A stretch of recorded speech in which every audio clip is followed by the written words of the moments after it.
उसका 40वां श्लोक है।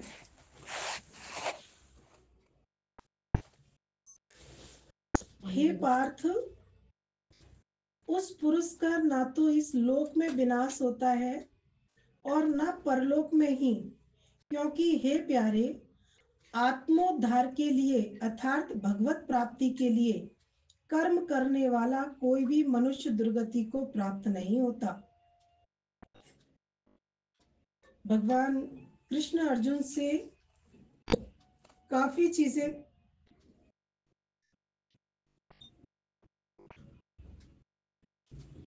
अभी अर्जुन का जब जब संशय आया, भगवान ने उसके संशय को निकाला।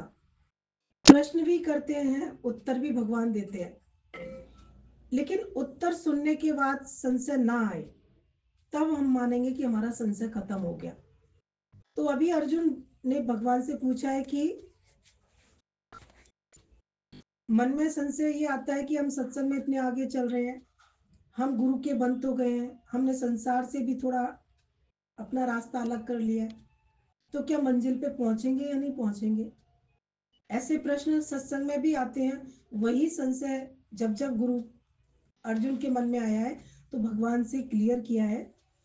तो उसी में से ये भी है कि हे पार्थ, उस पुरुष का ना तो इस लोक में विनाश होता है और ना परलोक में।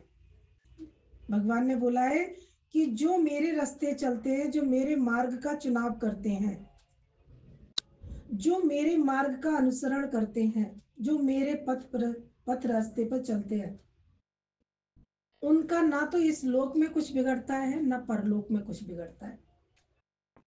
और हे प्यारे, आत्मोद्धार के लिए, भगवत प्राप्ति के लिए कर्म करने वाला, आपका जो भी कर्म होता है, आपका कर्म का उद्देश्य क्या है?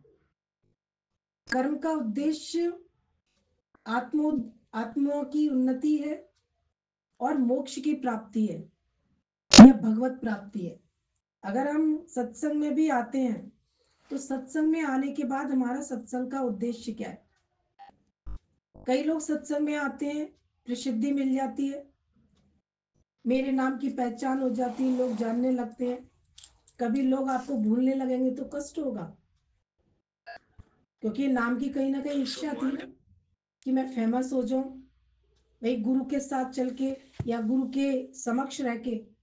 तो मन की सूक्ष्म इच्छा भी जो आती है वो कहीं ना कहीं सत्संग में भी, जैसे हम पूजा भक्ति करते हैं ना, तो पूजा भक्ति के पीछे भी हमारी सूक्ष्म इच्छा होती है। ऐसे ही सत्संग में भी हम आते हैं या ज्ञान के रास्ते पे चलते हैं, तो कभी मन से ये पूछना कि तुम सत्संग में जाते हो तो तुम्हारा उद्देश्य क्या है? किसी सुख की प्राप्ति तो नहीं है, भगवत प्राप्ति का रहता है, केवल भगवत प्राप्ति और आत्मोन्नति, केवल मेरी आत्मा की उन्नति, मैं आत्मिक स्थिति में टिक जाऊं, और जब आत्मा की स्थिति मेरी बन जाएगी तो भगवत प्राप्ति मुझे सहज हो जाएगी, है ना? तो यही मेरा उद्देश्य रहे। कोई भी मनुष्य दुर्गति को प्राप्त नहीं होगा। भगवान ने ये गारंटी किसकी भरी है? अर्जुन की नहीं। अर्जुन तो निमित्त है, लेकिन ये हर प्राणी के लिए भगवान ने गारंटी भरी है। जो मेरा भक्त मेरे मार्ग पर चलेगा और उसकी जो चलने की गतिविधि है वो किस उद्देश्य से है, या तो भगवत प्राप्ति से है या आत्मोन्नति से है। अगर किसी उद्देश्य से हम कर्म करते हैं तो उद्देश्य बहुत बड़ा हमारे लिए महत्व रखता है। जैसे अगर हम घर से निकलते हैं तो घर से निकलते समय हमारा उद्देश्य सामने होता है, होता है नहीं होता? अब आप घर से निकले हो लेकिन सामने वाला पड़ोसी आपके उद्देश्य को नहीं जानता है। उद्देश्य किसको पता है? हमको पता है। आप सत्संग में आते हो, आपके घर वालों को आपका उद्देश्य नहीं पता। उन्हें पता है आप सत्संग में क्यों जाते हो।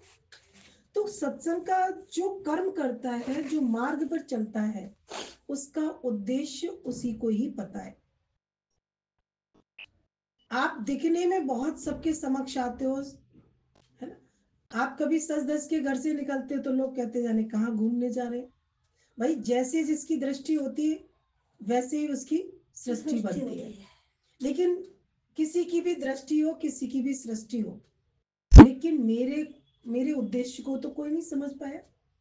तो भक्त भगवान के उद्देश्य को जानता है, और भक्त जानता है अपने भक्त के बारे में, और भक्त भगवान के बारे में जानता है कि मुझे अगर प्रभु की प्राप्ति करनी है तो मुझे किन रास्तों से जाना है।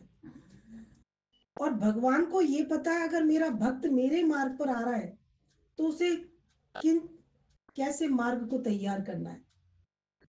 और ये गारंटी है कि जो मेरे अनुसरण में आएगा, जो मेरी शरण में आएगा, वो कभी भटक नहीं सकता, क्योंकि उसकी तत्व दृष्टि। आदमी भटकता कब है? जब देह में होता है। जब आत्मिक भाव में होता है तो उसका भटकना कम हो जाता है।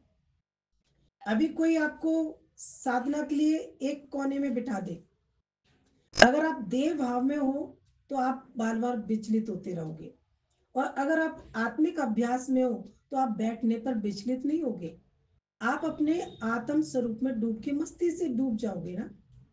तो आपको विचलित कौन करता है? आपका मन करता है और आपकी इच्छाएं करती हैं।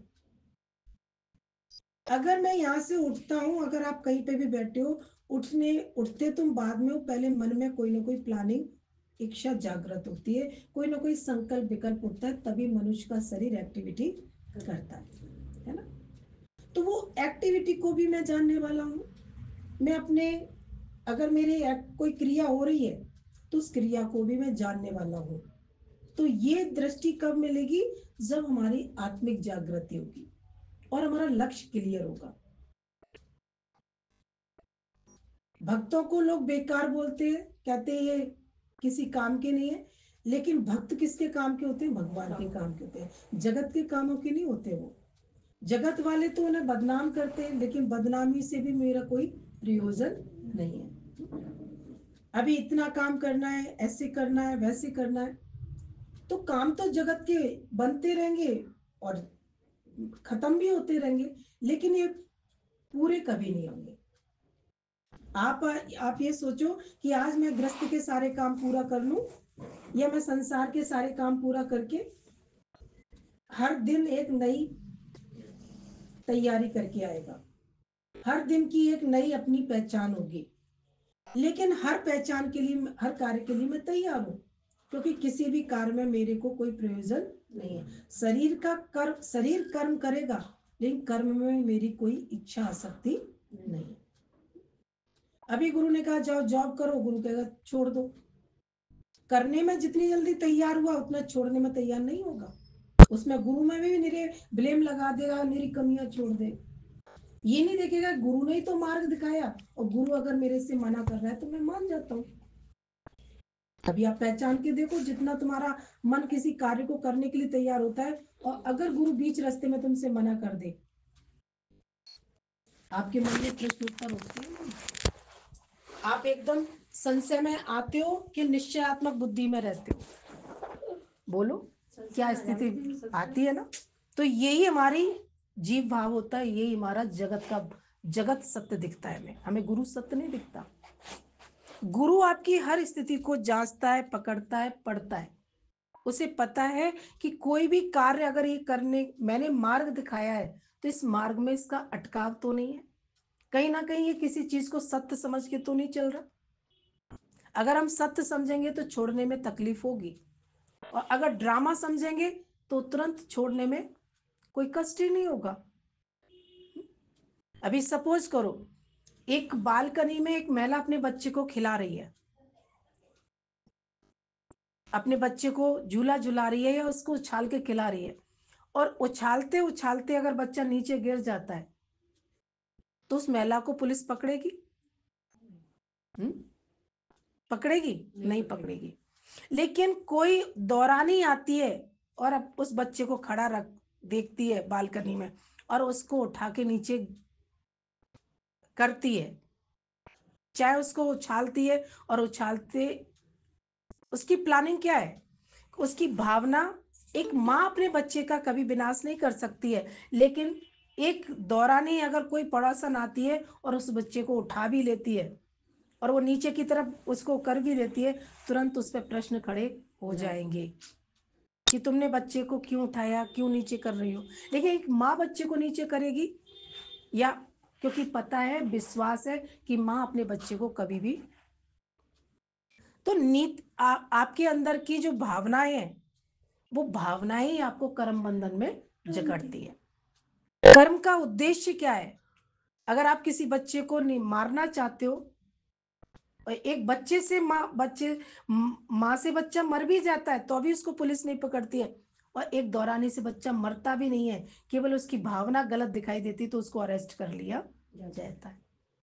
ऐसे ही हमारे कर्म की जकड़न जो होती है वो भावना पे डिपेंड करती है। हम किस भावना से कर्म कर रहे हैं। कर्म करने की मना नहीं है यहाँ पर, लेकिन भावना को चेक करना बहुत जरूरी है। हम आसक्ति से कर्म करते हैं या हम छूट के कर्म करते हैं। हम फल की इच्छा का प्रलोभन हमें कर्म कराता है, या फल की इच्छा के त्याग से कर्म करते हैं। तो ये सूक्ष्म जो अंदर का अज्ञान ज्ञान अज्ञान है, ये कौन चेक करेगा? ये आप ही स्वयं चेक करोगे। गुरु तो प्रकाश दे रहा है आपको कि ऐसे ऐसे तुम्हारा मन नालायकियां करता है, हरकत करता है। आपका बेटा घर में चोरी कर ले, आप उसको पुलिस से नहीं पकड़वाओगे, लेकिन पड़ोस का बच्चा आके अगर 10 रुपए भी चोरी कर ले जाएगा ना, तो आप उसे माफ नहीं करोगे। बाहर का बच्चा अगर आपके घर में कोई चीज चुरा, तो उसे तुरंत चोरी करते हैं। और आपके घर के बच्चा आपका डेली आपसे कोई चोरी चोरी कुछ भी उठा रहा है, कुछ भी कर रहा है, उसको हम चोरी नहीं कहते हैं। क्योंकि भावना बहुत बड़ा क्या करती है, जीवन का मार्गदर्शन करती है। कर्म की मना नहीं है, लेकिन कर्म में भाव क्या है आपका, भाव की बहुत बड़ी प्रधानता है ना। तो भगवान ने किसकी गारंटी भरी है? जो मेरे भगवत आचरण में रहेगा और जो मेरी प्राप्ति के उद्देश्य से कर्म करेगा, वो कभी भी दुर्गति को प्राप्त नहीं होगा। दुर्गति मतलब विनाश को प्राप्त नहीं होगा। ऐसा भक्त कभी विनाश उसका विनाश हो ही नहीं सकता। अगर कभी आधा अधूरा मार्ग रह भी जाएगा, तो वो आगे योग भ्रष्ट योगी के नाम से जाना जाएगा।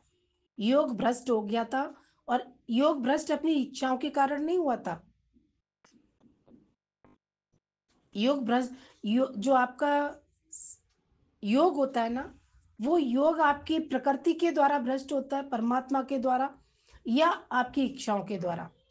इच्छाओं के द्वारा जो आप विचलित होगे, उसकी तो तुम्हें सजा मिलेगी। लेकिन आप चलते चलते बिल्कुल गुरु के वचनों पर चलते चलते अचानक आपकी डेथ हो जाती है, तो इसको कहते हैं, कभी आपको कोई एक्सीडेंट हो गया, कोई आपको प्राकृतिक आपदा आ गई, तो कहते हैं कि लेकिन उसकी कोई इच्छा नहीं थी, लेकिन कोई क्रिया ऐसी हुई, उसका शरीर का अंत हो गया, तो इसे कहते हैं योग भ्रष्ट। जहां से उसका कोई भी पन्ना मतलब पेच उसका छूटा, अगला जन्म जो होगा वो उसका आगे से हो। और ऐसे योग भ्रष्ट योगियों का जन्म कहाँ होता है? ऋषि मुनियों के घर में होता है, या धनाट्य परिवार में होता है, राजा महाराजाओं के घर में होता है।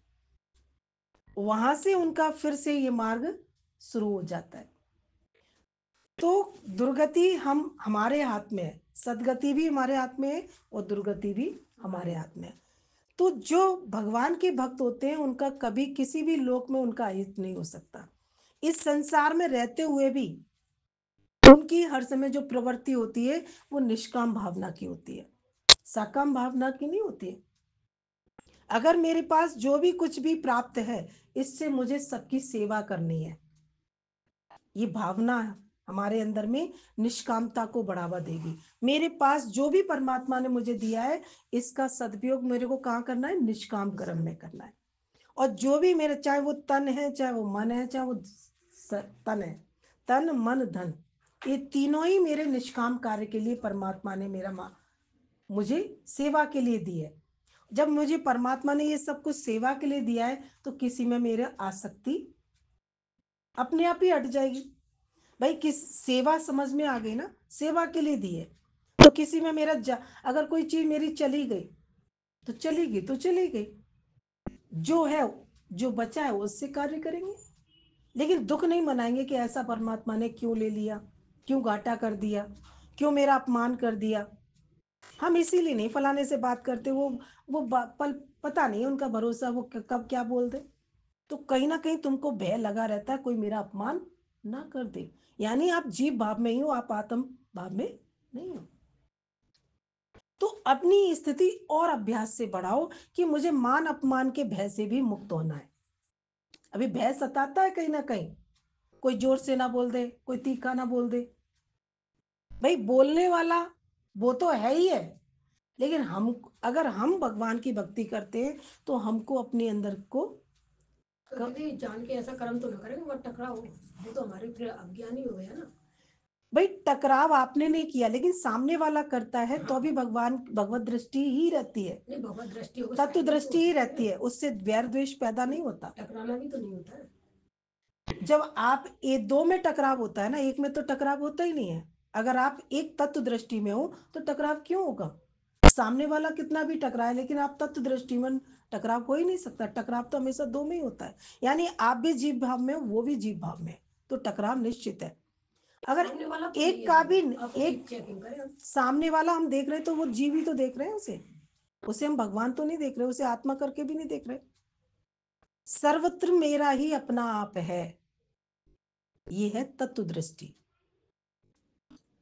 अपना आप से परे अगर हमने किसी को देख लिया, वही है हमारी जीव दृष्टि। दूसरा ये कह रहा है तो ये जीव, ये हमारा आत्म भाव नहीं है। मैं ही अनंतों की सृष्टि में बिखर गया हूं। अभी बहुत अच्छी भगवान बात बताते हैं, गुरुजी बताते हैं कि कोई मेरा परीक्षा लेने वाला आ गया, तो वो परीक्षा भी मेरा परमात्मा ही, मैं ही अनंत होके परीक्षा ले रहा हूं अपनी। मेरा ही अपना अपना विस्तार हो रहा है और मेरा ही अपना विस्तार सिमट जाता है। जैसे कछुआ अपनी इंद्रियों को फैलाता है, लेकिन फिर वो सिकुड़ को भी बैठ जाता है। तो ज्ञानी की स्थिति क्या होती है? वो विरोधी नहीं देखता, वो दूसरा नहीं देखता, वो क्या कहता है, विरोधी भी मैं ही बन के आया हूं। तभी तो तत्वदर्शी मानी जाएगी। अगर हमने ये कह दिया हमें सामने वाले से सामने वाला देखा, वही तुम्हारी जीव जीव दृष्टि आ गई ना। आप सामने वाला देख रहे हैं, आप ये बोलो कि कोई भी चीज है खतरे, चाहे विरोधी से विरोधी लोगों का झुंड क्यों ना मेरे सामने आ जाए, पर वो मैं ही अपना, मेरा ही रूप बन के आएगा। उस रूप में भी मैं अपनी परीक्षा स्वयं लूंगा। कभी आप चाहते हो कि मेरी परीक्षा कोई ले, लेकिन भगवान अपने भक्त की कमजोरियों को निकालने के लिए अनंत रूपों में भेष रख के अपने भक्त की परीक्षाएं लेता है। और लेकिन भक्त का भाव क्या रहता है? आ गया भगवान मेरी परीक्षा लेने, क्योंकि उसके अंदर में कोई जीव भाव नहीं है। हर समय उसकी आत्म दृष्टि है, हर समय उसकी भगवत दृष्टि है। सामने वाले को वो सामने वाला नहीं कह रहा, भगवान बोल रहा, आ गया भगवान मुझे इस रूप में परखने, आ गया भगवान मुझे इस रूप में परखने। तो फिर प्रेम होगा या द्वेष होगा? फिर प्रेम अपने आप हो जाएगा। और जहां हमने ये बोला कि सामने वाला, वही हमारे अंदर में द्वेष पनप जाएगा, ना चाहते हुए भी द्वेष आ जाएगा। तो ये अपना बचाव, अपनी पकड़ हमें सूक्ष्म दृष्टि से ही हम कर पाएंगे। हम चल पड़े हैं इस मार्ग पर, लेकिन इस मार्ग पर पल पल पे अपने पे ही निगरानी रखनी है। कहते ना, नजरें झुकी और गफलत हुई। नजरें झुकी और गफलत होने में टाइम नहीं लगेगा, जरा सा पर्दा है बस। मैं मेरे देख, ये मेरे हैं, ये मैं हूं, ये मेरे है, आ गया जीव भाव। ना मेरे हैं ना मैं हूं, है ही आत्मा। ये हो गई तत्व दृष्टि। मैं ऐसा तू ऐसी, ये क्या है? झगड़ा शुरू। मैं ही अनंत रूप में बिखर गया हूं, कभी मैं स्वयं की परीक्षा स्वयं से लेता हूं, ये हो गई तत्व दृष्टि। जब मैं ही अपनी परीक्षा स्वयं को कई रूपों में बिखर जाता हूं और अपनी परीक्षा स्वयं लेता हूं, तो इससे हमारा अपने आप हमारा सारा जो खेल था वो सुलझ गया। एक भावना से सुलझ जाता है और एक भावना से ही खेल बिगड़ जाएगा। तो भगवान ने बोला कि हे पार्थ, उस पुरुष का ना तो इस लोक में कोई कुछ बिगाड़ सकता, ना परलोक में। परलोक में भी बहुत अच्छा एक दृष्टांत अच्छा लग रहा है कि एक बार कर्ण मृत्यु जब उनकी मृत्यु हो गई और वो स्वर्ग पहुंचे, तो स्वर्ग में जब पहुंचे तो उनको भूख लगी बहुत थी। तो उन्होंने कहा कि बोला कि भगवान कुछ खाने को दो। तो जब खाने को दिया तो सोने के थाल में एक सोना परोस दिया गया। भाई कर्ण खाओ तुम सोना। बोले कि प्रभु ये कैसे खाऊंगा, अन्न दो अन्न। बोले कि तुमने जब तुम्हारा जन्म हुआ था पृथ्वी लोक पर तो तुमने किसका दान किया था। कहते हैं ना कि कर्ण ने अपने सुंदर का जो कवच था और कुंड सोने का दान किया था, अन्न का दान नहीं किया था। तो कर्ण ने बोला कि फिर मैं ये सोना कैसे खाऊंगा। बोले कि हाँ तुमने अन्न का दान नहीं किया। तो भगवान ने फिर बोला कि अब जाओ तुम सहशरीर, और जाके फिर उसने जब दूसरा शरीर मिला उसने भंडारा किया। तो जो तुम यहाँ करते हो वह तुमको स्वर्ग में भी प्राप्त होगा। आप ये सोचते हो कि आप पदार्थों का दान देके, तो हर चीज का अब दान, क्या ये नहीं कि अलग से आप अन्न का दान कैसे करते हो, आप पदार्थों का दान कैसे करते हो, आप पदार्थों का दान किस उद्देश्य से करते हो, और अन्न का। तो बताया कि जो तुमने किया वो तुमको यहाँ पर भी प्राप्त होगा और परलोक में भी प्राप्त होगा। तो मन ज्ञानी का जो जीवन होता है वो बहुत समझदारी से होता है। वो हर चीज का, वो रसोई में भोजन पका रहा है, अब पकाते पकाते उसके मन में क्या आ जाती है भावना, बस मैं मेरे लिए बन रहा है। और अगर चार प्रेमी और आ गए बिना इंफॉर्मेशन के तो मन घबरा जाएगा कि अब मैं क्या, अब ये अब काम अब कैसे बनेगा, इतना बना है कैसे खिलाएंगे। लेकिन ज्ञानी के अंदर में कोई हलचल नहीं आती है। अचानक चार आ जाए 40 आ जाए, वो उतनी प्रिय चीज को वो सब में कैसे बांट देगा, क्योंकि किसी भी कर्म में उसकी आसक्ति नहीं है, ना खाने में आसक्ति है, ना पदार्थ किसी बनाई हुई चीज में आसक्ति है। लेकिन अज्ञानी व्यक्ति पल पल पे अटकता है, पल पल पे परेशान होता है, पल पल पे बिखरता है ना। तो अन्न का दान जरूरी नहीं है तुम्हारे पास कोई संत आएगा तभी तुम अन्न का दान करोगे। मतलब बिना तिथि के जो आ जाता है वो तुम्हारा अतिथि माना जाता है, और उसकी जैसे तुम सत्कार कर लो वही तुम्हारा दान माना जाता है। तो बताया कि कोई भी कर्म करने से पहले कोई कर्म आप कर तो रहे हो, चाहे वो उस विराट रूप में तुम्हारे पास लौटेगा, अभी नहीं लौटेगा आगे लौटेगा। तो कर्म करते समय तुम्हारी गति कैसी है, तुम्हारी प्रवृत्ति कैसी है, तुम्हारी निवृत्ति कैसी है, कर्म का स्वभाव तुम्हारा तुम्ही को ही तुम्हें उलझाएगा, और कर्म का स्वभाव तुम्हें को मुक्त करेगा। तो कर्म की प्रधानता नहीं है, स्वभाव और प्रभाव तुम्हारे मन पे जो पड़ता है। आप कर्म कर रहे हो, किस प्रवृत्ति से कर्म कर रहे हो, लालच की भावना से कर्म कर रहे हो, लोभ की भावना से, ये प्रवृत्ति कौन जान रहा है, आप जान रहे हो ना। तो ये प्रवृत्ति तुमको उलझन में डालेगी, पदार्थ तुमको उलझन में नहीं डालते हैं। आपके अंदर की जो सोच होती है वही आपको परेशान करती है। तो सोच से गुरु हमें मुक्त करता है, हमें गुरु प्रवृत्ति इन सब फालतू विषय विकारों से मुक्त करता है। आप निस्वार्थ भाव से कर्म करते जाइए और प्रभु को अर्पण करते हुए करते जाइए कि भगवान जो भी मेरे पास है वो तुमको अर्पण है, और तुम इस जो भी मेरे पास तुमने दिया है उससे मैं भी सेवा करूंगा, और इस सेवा को आप स्वीकार करें। आप जो मुझसे करा लोगे वो मैं कर लूंगा, लेकिन किसी भी कर्म में मेरी कोई इच्छा भी नहीं है, कोई आसक्ति भी नहीं है।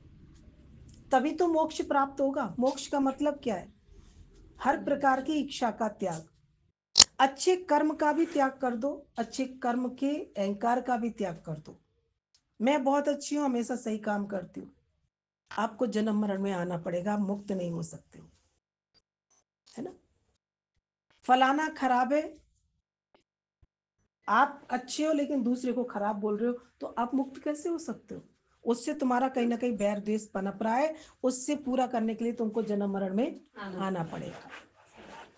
बात बहुत गहरी है, आप जरा सा भी किसी से टाका रखोगे तो अभी आपको जन्म मरण में आना पड़ेगा। ये बहुत गहराई की पढ़ाई है ना। तो भगवान ने बताया कि अगर आप मुझे प्राप्त करना चाहते हो और दुर्गति से बचना चाहते हो तो कौन सी भावना से कर्म करो, कि कोई भी कर्म के पीछे तुम्हारी उन्नति कौन सी होनी चाहिए, आत्मोन्नति का भाव होगा। आत्मोन्नति और भगवत प्राप्ति के भाव से हर कर्म करो। एक भोजन भी खाते हो ना, तो भोजन खाने की भावना में भी प्रवृत्ति कौन सी हो, मैं भोजन भी करता हूं तो इस शक्ति से भी मुझे भगवत प्राप्ति करनी है। मैं स्वाद के लिए भोजन नहीं करता। स्वाद से भोजन किया हुआ व्यक्ति दुखी रहता है। और आप कोई भी कर्म करते हो, आप पैसा कमाते हो, आप जॉब करते हो, तो उसकी प्रवृत्ति, आपके भाव क्या है कि जो भी धन आएगा उससे मैं प्रभु की सेवा करूंगा, उससे मैं सृष्टि की सेवा करूंगा। अब ये क्या है, भगवत प्राप्ति का आपका मार्ग चल रहा है। एक कोई भी चीज मेरे पास आएगी, मैं इसको दे दूंगा, मैं मेरे वालों को दे दूंगा, मैं ऐसे दे दूंगा। हमेशा चिंतन अपना विभिन्न रूपों में चल रहा है।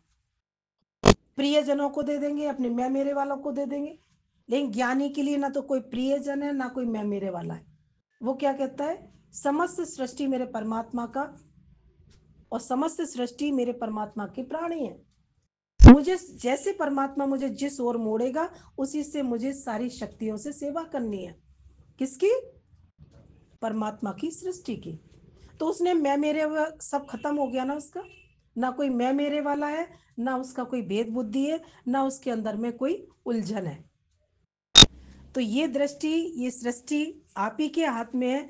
आप इस दृष्टि और सृष्टि का ऑपरेशन कौन करेगा? आप ही करोगे, है ना। तो बताया कि अपने आप को खाली जितना करते जाओगे, खाली करते जाओगे। बहुत अच्छा एक दृष्टांत लगता है। बोले एक बार ब्रह्मा जी बैठे हुए थे, तो ब्रह्मा जी के पास मनुष्य भी और देवता भी और राक्षस भी, तीनों ने प्लानिंग की कि आज हम ब्रह्मा जी से शिक्षा लेने जाएंगे। अब ब्रह्मा जी के पास तीनों प्राणी, देवता, राक्षस और मनुष्य, तीनों पहुंचे। तो बोले कि ब्रह्मा जी हमें कोई शिक्षा दीजिए। तो ब्रह्मा जी ने बैठे हुए थे, बोले कि दा शब्द, मैं तुमको दा शब्द दान में देता हूं। अब दा शब्द बोला भगवान ब्रह्मा जी ने। अब दा शब्द से बोला कि इससे जो तुम्हारे समझ में आए वो ज्ञान उठा लो। अब दा शब्द सुन के तीनों दिशा में तीनों चले गए। देवता अपनी रास्ता ले गए, राक्षस अपने चले गए, और मनुष्य अपने में चला गया। लेकिन दा शब्द से देवताओं ने क्या उठाया? देवता होते हैं सुख भोगों में उलझे हुए। भाई देवता कौन होते हैं? उनको सुख भोग भगवान बहुत प्रदान करता है। तो उन्होंने दमन शब्द अपना लिया कि दा से दमन करेंगे। दमन किससे करेंगे? मन इंद्रियों का संयम रखेंगे, तो हमारी भोग विलासता की जो प्रवृत्ति है वो संयमित हो जाएगी। दा से दमन मतलब अपने आप को कंट्रोल करेंगे, प्रवृत्ति अपनी संयम प्रवृत्ति में रहेंगे। उधर जो राक्षसी स्वभाव के व्यक्ति थे, उन्होंने क्या दा शब्द से उठाया? उन्होंने बोला कि हम अत्याचार बहुत करते हैं, हिंसा बहुत करते हैं, तो हम दया करेंगे हर प्राणी पर। तो वो दया करने लगे। जो मनुष्य था, मनुष्य कैसा प्राणी है? मनुष्य को प्रवृत्ति बहुत है संग्रह करने की। कोई भी चीज मिलती है वो संग्रह करने लगता है। संग्रह प्रवृत्ति होती है, लोभ प्रवृत्ति होती है और कंजूस प्रवृत्ति होती है। ये तीनों प्रवृत्ति मनुष्य में भरपूर भरी होती है। ज्यादा चीज मिल गई तो संग्रह कर लिया। अब जब संग्रह प्रवृत्ति आ गई तो लोभ प्रवृत्ति स्वयं आ जाएगी। कंजूस अपने आप ही अपने। तो बताया कि उन्होंने दा शब्द से क्या शिक्षा ली? कि हमें दान देना चाहिए। अब बताइए, ब्रह्मा जी ने तो एक शब्द दिया, सबकी जैसी जैसी प्रवृत्ति थी उन्होंने अपना अपना ज्ञान वैसे उठा लिया। यहां पर भी गुरु अपना शिक्षा देता है। आपकी जैसी प्रवृत्ति होती है, आप ज्ञान का वैसे ही अर्थ लगा लेते हो। तुम्हारी भक्ति की प्रवृत्ति होती है, आप भक्ति करते हो। आपकी जगत की प्रवृत्ति होती है, आप उस सत्संग को जगत में लगा के चतुर चालाकी में चले जाते हो। भोले भाव मिले रघुराई। भगवान कैसे प्राप्त होते हैं? भोले भाव से। भोलापन भगवान को पसंद है। तो इसका सिद्धांत बहुत अच्छा बताया कि जैसे तीनों प्रवृत्ति अपने आप ज्ञान का अर्थ उन्होंने उठा लिया। तुम्हारे जीवन में भी कभी तुम देवता होते हो, कभी तुम राक्षस होते हो, कभी तुम मनुष्य बनते हो। लेकिन गुरु हमें तीनों चीजों से उपराम करता है। ना तुम देवता बनो, ना तुम राक्षस बनो, ना तुम मनुष्य बनो, तुम कौन बनो? भगवान बनो। भगवत दृष्टि में आ जाओ, भगवान पने में आ जाओ। जैसे भगवान हर चीज को भर भर के लुटा रहा है, ऐसे तुम्हारी लुटाने की प्रवृत्ति हो। और लुटाने वाले को कभी कमी नहीं होती है, ये परमात्मा का वरदान है। अगर तुम अपने हाथ से कुछ दोगे, तुम सोचोगे तुम्हारे लिए कभी कमी नहीं रहेगी। लेकिन अगर आप भगवान से कब कहते हो, भगवान मैं 100 रुपए का दान दे रहा हूं, तुम 1 लाख दे देना। मनुष्य ऐसे चतुर है नहीं है? तो भगवान जानता है तू 100 देगा, 1 लाख मांग रहा है, तो तेरा ये देना है या सौदा करना है? सौदा करना है। हमारे घर में कोई गेस्ट आया और हमने उसको पदार्थों से नापना तोलना शुरू कर दिया। भाई कोई फल लेके आए तो बड़ा अच्छा है, और कोई पानी लेके आए तो बेकार है। ये हमारी भेद दृष्टि हमको परेशान करती है।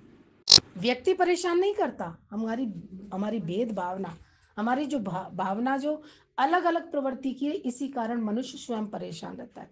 लेकिन आज जब जब हम गुरु की बातों पे चलते हैं, वचन हमें गुरु के अच्छे लगते हैं और उन वचनों पे हम स्वयं को चलाएं। कभी कभी सत्संग में हम बैठते हैं तो हम सोचते हैं ये ज्ञान ना फलाने के लिए चल रहा है, ये ज्ञान फलाने के लिए चल रहा है। नहीं, ये पूरा बात मेरे लिए चल रही है और मुझे शुद्धता से अपनाना है। अच्छी बात है तो मुझे लेनी है, और कोई अच्छी बात नहीं है, मेरे में जरूरत नहीं है, उसे मुझे बाहर छोड़ देनी है। लेकिन मुझे ये आंकलन भी नहीं लगाना ये किसके लिए गुरु ने कौन सी बात किसके लिए बोली, इसमें भी मेरा प्रयोजन नहीं है। क्योंकि है ही सर्वत्र कौन है? एक ही एक का पसारा है। एक नूर से सब जग उपजा, कौन भलो कौन मंदो। ऐसा वैसा हम कब करते हैं? जब हम नूर को भूल जाते हैं। नूर माने परमात्मा को। हर प्राणी में एक ही नूर बरस रहा है।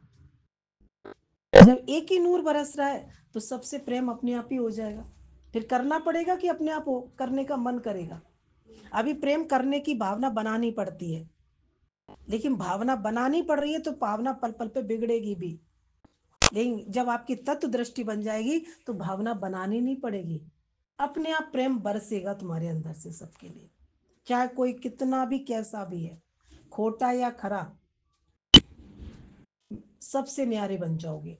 ना खोटे को खोटा बोलोगे, ना खरे को खरा बोलोगे, क्योंकि है ही एक तत्व, है ही मैं ही अनंत रूप बन के आया हूं, तो मैं किसकी चर्चा करूं? तो ये तत्व दृष्टि जैसे जैसे बनती जाएगी, वैसे वैसे जगत का तुम्हारा जो वर्णन है वो अपने आप जीरो अपने आप होता जाएगा। ठीक है, तो स्वयं ज्ञान अज्ञान का हमें पता करना है, और बार बार अपने हर कर्म के पीछे हमें अपनी भावना का ध्यान रखना है। प्रवृत्ति जो तुम्हारे अंदर में भावना तुमसे कर्म कराती है, उस कर्म। सत्संग में भी आ रहा हूं तो मैं अपने आत्मोन्नति के लिए जा रहा हूं, और मेरा कोई उद्देश्य नहीं है सत्संग में आने का।